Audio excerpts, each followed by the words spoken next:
So the next topic which will be discussed today is about decentralized exchanges. As you know, in decentralized exchanges, the customers are using their own wallets, and they are responsible for wallets, because in crypto exchanges which are centralized, there's all the time, as far as it is headed like one counterparty, there is a really risk that somebody would break it.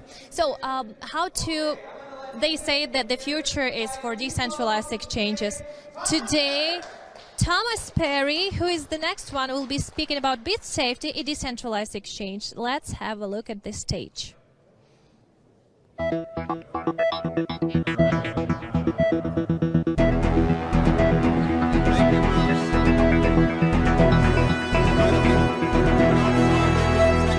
risks for the cryptocurrency industry.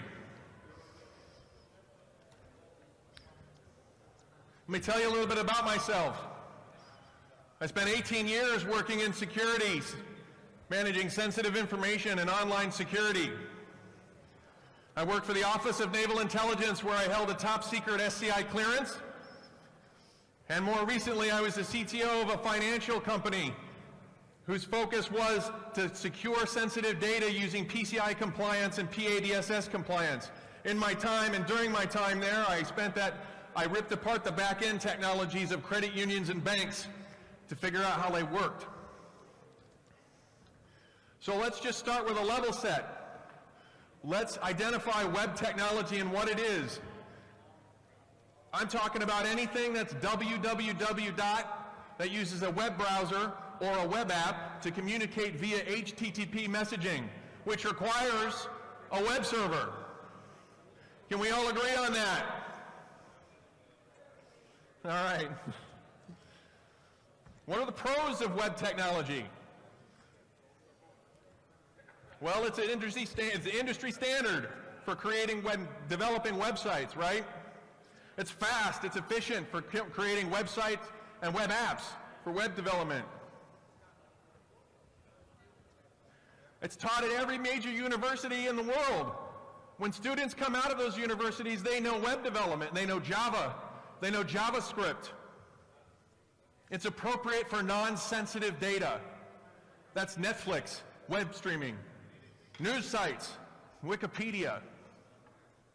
And almost all internet navigation is driven through web browsers and web apps. There's two edges to a sword. This is the other edge. Let's talk about the vulnerabilities. So that's the problem. Here are the facts. Out of 113,000 websites, from 72 of the most popular plugins, 37% of them have at least one vulnerable plugin. The average website uses approximately 184 plugin dependencies. And of those dependencies, the median time it takes to fix a vulnerability is over 3 years. Does anybody wonder why cryptocurrency exchanges have lost over $1 billion last year? It has nothing to do with the blockchain, it's web technology. Let's talk about browser vulnerabilities. Firefox had over 340 vulnerabilities last year alone. That's one a day.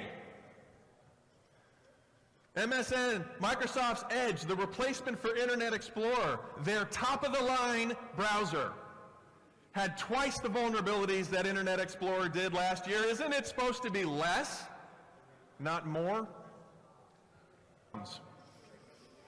Unfortunately, it's kind of like whack-a-mole. And if you don't know what whack-a-mole is, it's a game.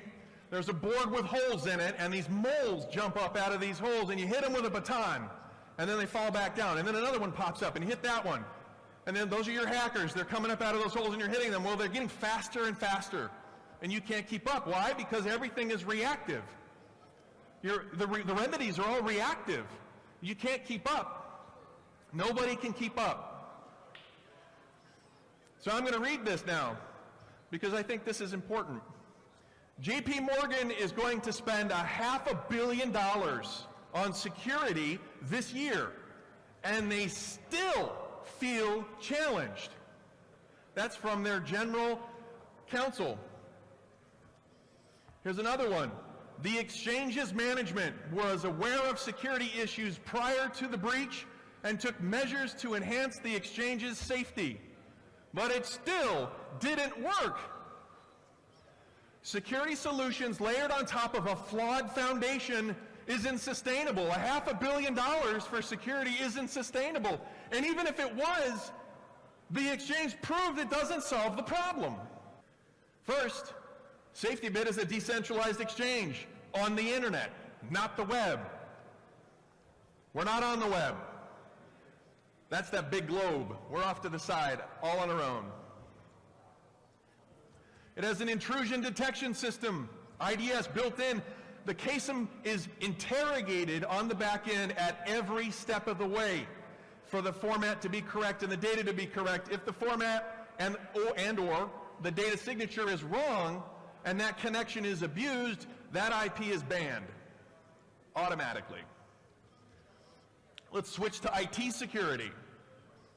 OpenSCAP, 375-point lockdown. What does that mean? It means it's more secure than an unclassified system, which is a 350-point system, in a top secret government facility, like in the US. And my favorite part is the internal servers are offline. The exchange is always 100% offline. It's called non-public facing in the financial industry. Every message that goes through the clearing mechanism that's built in is done offline. It's always offline. There's never a moment where that exchange touches the internet or the web. So this is a model of the web tech, and it's a holistic view from endpoint to endpoint to show you where the vulnerabilities are. You're welcome to come talk to me about it, about this part of it. Here's how we do it. Here's how SafetyBit does it. I think that you can come talk to me about this too, but I think the takeaway here is everywhere there's a connection, you see those locks? That's a security feature built right into it. Oh yes, SafetyBit's also a master-to-master solution. You can take one down, but there's many more. So SafetyBit is a combination of security measures, secure software development, secure software applications, secure IT infrastructure, and it's decentralized. It's inaccessible to the web, where you hold and control your money. You manage your master key. I don't want it. It's yours.